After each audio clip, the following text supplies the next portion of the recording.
کہ مصدر وہ لفظ ہے جو خود کسی لفظ سے نہ بنے مگر اس سے کوئی لفظ بنے۔ چند مثالیں آپ یہاں پر دیکھ سکتے ہیں، مثلا لکھنا ہے، ٹھیک ہے، لکھنا سے یہ الفاظ بن سکتے ہیں جو آپ یہاں دیکھ سکتے ہیں، لکھنا سے لکھو، لکھنا سے لکھا، لکھنا سے لکھے، لکھے، لکھتے اور لکھتی، یہ تمام الفاظ لکھنا سے بنتے ہیں، ٹھیک ہے، اور یہ ان کے لیے الگ قواعد ہیں جو انشاءاللہ ہم آگے اسم نکرہ میں جب مصدر کی بیس آئے گی تو ہم وہاں پر پڑھیں گے۔ تو آپ دیکھیں یہاں پر لکھنا سے لکھو بنتا ہے، کس طرح؟ جب ہم اس کی علامت نا کو ہٹاتے ہیں، ٹھیک ہے، نا کو ہٹا کر کیا لکھیں؟ واو لگاتے ہیں تو لکھو بنتا ہے، نا کو ہٹایا تو لکھ، پھر واو بتاؤ تو لکھو، ٹھیک ہے۔ اس میں رد تھوڑا سا تصرف کر کے ہم مصدر سے بہت سارے الفاظ بنا سکتے ہیں۔ اسی طرح لکھنا جو ہے، اس سے ہم علامت نا، یہ جو نا ہے مصدر کی علامت ہے، اس کو ہم ہٹا کر جب ہٹائیں گے تو لکھ رہ جاتا ہے، پھر ہم جب اس کے ساتھ الف کا اضافہ کریں گے تو لکھا فعل ماضی بنتا ہے، ٹھیک ہے۔ اسی طرح لکھنا میں نا کو ہم اگر علامتی مصدر کو ہٹائیں تو لکھ بنتا ہے، اس کے بعد ہم اگر تا ہے لگا دیں تو پھر یہ فعل حال بنتا ہے، ٹھیک ہے۔ دوسری مثال مثلا پڑھنا ہے، تو پڑھنا سے پڑھو، پڑھا اور پڑھی، پڑھے، پڑھتی، پڑھتے، پڑھتی، ایسے الفاظ بنتے ہیں، ٹھیک ہے۔ اس میں بھی وہی تصرف کرتے ہیں جو قواعد کے مطابق ہے، اور جو ہم آگے جب مصدر کی بیس آئے گی تو ہم پڑھیں گے۔ تو پڑھنا میں علامتی نا کو جب ہم ہٹائیں گے تو پڑھ رہ جاتا ہے، ٹھیک ہے، امر کا صیغہ بنتا ہے، اس میں حکم ہوتا ہے پڑھ، لیکن اگر نہ ہٹا کر ہم واو لگا دیں تو پڑھو بنتا ہے، اس طرح نہ ہٹایا تو پڑھ باقی رہ جاتا ہے، پڑھ، ٹھیک ہے۔ اب ہم کیا کریں گے؟ اس میں الف کا اضافہ کریں گے تو پڑھا ماضی کا صیغہ بنتا ہے، ٹھیک ہے۔ تو مصدر جو ہے اس سے بہت سارے الفاظ بنتے ہیں۔ مصدر کی دو علامات ہیں، ٹھیک ہے، مصدر کو پہچاننے کا جو طریقہ ہے، ٹھیک ہے، وہ بالکل آسان ہے۔ اس کی دو علاماتیں آپ یہاں پر دیکھ سکتے ہیں۔ پہلی علامت یہ ہے کہ اس میں مصدر کے آخر میں ہمیشہ نہ آتا ہے، ٹھیک ہے، اس میں مصدر کے آخر میں ہمیشہ نہ آتا ہے، جیسے لکھنا، پڑھنا، چلنا، کھیلنا، ہنسنا، جینا، مرنا، ٹھیک ہے، اس طرح کودنا، سونا، کھانا، ایسے ہزاروں لاکھوں الفاظ جو ہے جن کے آخر میں نہ آتا ہے، ایسے الفاظ موجود ہیں۔ اس کو کہتے ہیں، کیا کہتے ہیں؟ اسمی مصدر، ٹھیک ہے، مصدر کے ہمیشہ آخر میں نہ آتا ہے۔ دوسری علامت کیا ہے؟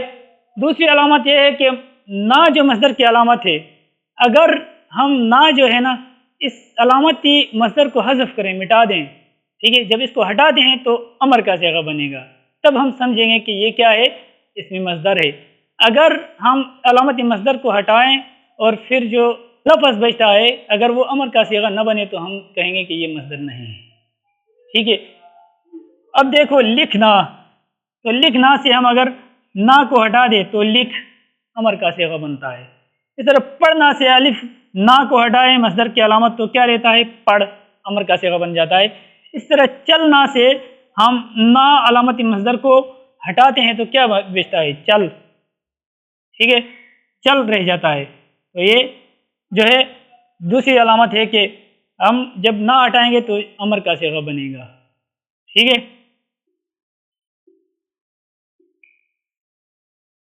اب ایک اور تعریف ہے مصدر کی، ٹھیک ہے، دوسری تعریف بعض مصنفین نے لکھی ہے جو آپ کے سامنے یہاں پر لکھا ہے، آپ دیکھ سکتے ہیں۔ اس میں مصدر وہ اسم ہے جس میں کسی زمانے کی قید کے بغیر کام کے معنی پائے جائے۔ یہ جو تعریف ہے اس سے بہت سارے الفاظ خارج ہو سکتے ہیں، ٹھیک ہے۔ مثال کے طور پر نانا، ٹھیک ہے، گھرانا، ٹھیک ہے، تو اس طرح تانا، بانا، ٹھیک ہے، ان الفاظ کے آخر میں نہ تو آتا ہے لیکن یہ مصدر نہیں ہے، کیونکہ ہم نے یہ کہا کہ مصدر میں کیا نام ہے؟ مصدر میں فعل کا معنی پایا جاتا ہے، ٹھیک ہے، جبکہ یہاں پر جو ہے نا اس میں فعل کا معنی نہیں، نانا، گھرانا، تانا، بانا، اس میں فعل کا معنی نہیں پایا جاتا، ٹھیک ہے۔ مصدر میں کام ہوتا ہے لیکن زمانہ نہیں ہوتا، لیکن فعل کے اندر کام بھی ہوتا ہے اور زمانہ بھی ہوتا ہے۔ جیسے مثال کے طور پر آپ یہاں دیکھیں، مثلا سونا ہے، ٹھیک ہے، اور اس طرح سویا ہے، تو سونا جو ہے مصدر ہے، سویا فعل ہے، دونوں میں کام پایا جاتا ہے۔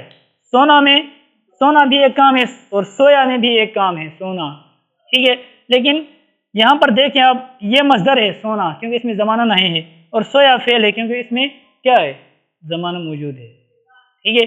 تو سونا جو ہے نا اس میں زمانہ نہ ہونے کی وجہ سے یہ مصدر ہے، سویا جو ہے اس میں کام ہے، ٹھیک ہے، کام ہے، سونا ایک کام ہے لیکن یہ مصدر نہیں ہے، ٹھیک ہے، کیونکہ اس میں زمانہ پائے جاتے ہیں اور مصدر میں زمانہ نہیں ہوتا، ٹھیک ہے۔ تیسری قسم ہے اسم مشتق، اسم کی بناوٹ کے اعتبار سے جو اقسام ہے ان میں سے تیسری قسم ہے اسم مشتق۔ مشتق کا معنی کیا ہے؟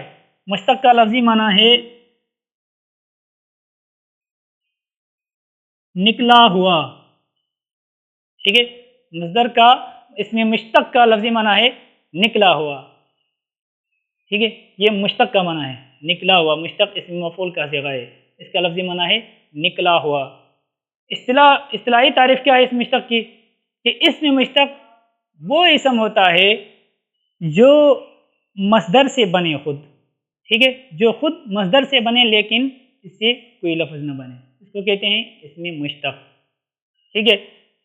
اب اس کی مثالیں میں نے یہاں پر لکھی ہے، لیکن مثالوں کی وضاحت سے پہلے یہ جاننا ضروری ہے کہ اسم مشتق جو ہے نا، اسم مشتق کے 4 صیغے ہیں، ٹھیک ہے، اسم فاعل، اسم مفعول، اسم حالیہ اور اسم تفضیل، ٹھیک ہے۔ تو اب آپ دیکھ سکتے ہیں کہ اسم مشتق نکلا ہوا لفظ، تو لکھنے والا یہ لفظ کس سے نکلا ہے؟ لکھنا سے، ٹھیک ہے، یہ لفظ لکھا ہے لکھنا سے بنا ہے، تو یہ مشتق ہے اور لکھنا مصدر ہے۔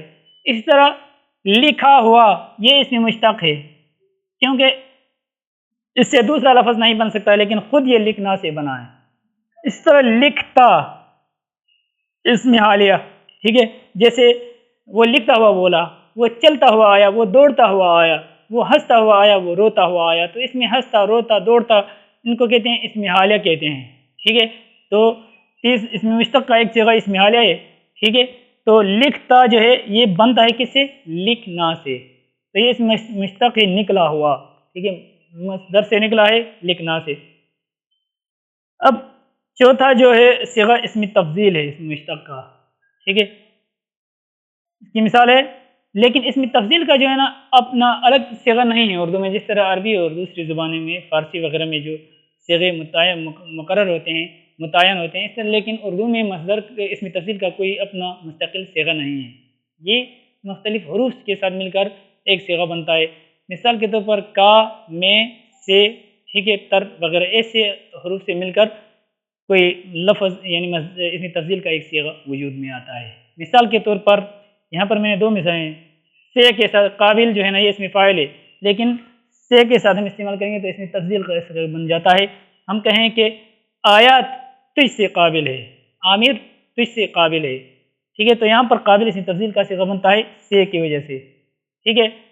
عامر ان میں سے بہت ذہین ہے، تو میں اگر لگا دیں تب بھی کیا ہوتا ہے؟ اسم تفضیل کا صیغہ بنتا ہے۔ عامر ان میں سے ذہین ہے، تو ذہین اسم تفضیل کا صیغہ نہیں ہے، لیکن میں ہم لگا دیں ان میں سے، جب تقابل کی صورت اختیار کرتے ہیں تو یہ اسم تفضیل کا صیغہ بن جاتا ہے۔ اس طرح تر لفظ، قابل تر، ٹھیک ہے، قابل تر، تو اس میں تر لگانے سے یہ جو ہے نا اسم فاعل کا صیغہ قابل یہ اسم تفضیل کے صیغے میں تبدیل ہو جاتا ہے، ہم کہیں گے قابل تر کیا ہے؟ اسم تفضیل ہے، ٹھیک ہے۔ اسی طرح کا لفظ ہے، ٹھیک ہے، کا لفظ ملانے سے بھی اسم تفضیل کا صیغہ بنتا ہے، جیسے بڑا لفظ جو ہے نا یہ اسم تفضیل کا صیغہ نہیں ہے، لیکن اس کے سامنے کہ وہ سب کا بڑا ہے، ٹھیک ہے، کا استعمال کریں گے، وہ سب کا بڑا ہے، تو یہ جو بڑا ہے اسم تفضیل کا صیغہ بن جاتا ہے کا کے ساتھ، ٹھیک ہے۔ اب ایک اور بات ہے جسے سمجھنا انتہائی ضروری ہے، وہ یہ ہے کہ اسم مشتق جو ہے یہ مصدر سے نکلتا ہے، لیکن مصدر سے صرف جو ہے نا اسم مشتق نہیں نکلتا، بلکہ مصدر سے فعل مشتق بھی نکلتا ہے، ٹھیک ہے، جن کو کہتے ہیں افعال مشتقہ۔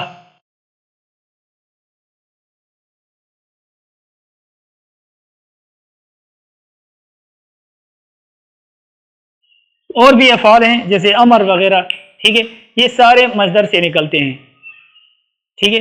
اب مصدر مثلا لکھنا ہے، ٹھیک ہے، تو اس سے جس طرح اس سے لکھنے والا اس طرح لکھنا سے بنتا ہے، اسی طرح لکھا فعل مشتق بھی بنتا ہے۔ لکھنے والا اسم مشتق ہے، لیکن لکھا جو ہے نا یہ فعل مشتق ہے، لکھا یہ کیا ہے؟ یہ فعل مشتق ہے، اور لکھنے والا اسم مشتق ہے، ٹھیک ہے۔